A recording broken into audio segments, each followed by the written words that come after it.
মুফতি আমির হামজাকে আবারও দ্রুত সুস্থ করে দিয়ে কোরআনের ময়দানে ফিরিয়ে দিয়ে মানুষের মাঝে কোরআন শোনা খোরাকটাকে তাকে দিয়ে যেন পূরণ করেন। সকলে বলেছে আমিন। আপনার হাতে কয়জন মুসলমান হয়? আমার হাতে কয়জন মুসলমান হয়?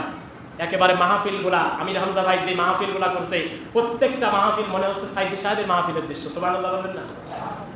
গাইবান্ধাতেও থেকে বের হওয়ার পরে একজন মুসলমান হয়েছে, চুয়াডাঙ্গাতে পরিবার সহ 3 জন, সেদিনকে কোথায় যেন দেখলাম 11 জন একসঙ্গে মুসলমান হয়েছে। সুবহানাল্লাহ বলেন।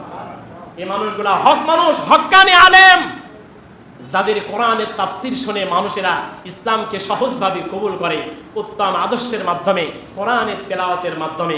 এই সম্পদকে আমাদের অন্তর দিয়ে মন দিয়ে ভালোবাসতে হবে, আল্লাহর কাছে দোয়া করতে হবে আল্লাহ যেন তাদেরকে সুস্থ রাখেন, আমাদেরকে সুস্থ রাখেন, আল্লাহ যেন আমাদেরকে কবুল করেন। সকলে বলছে আমিন।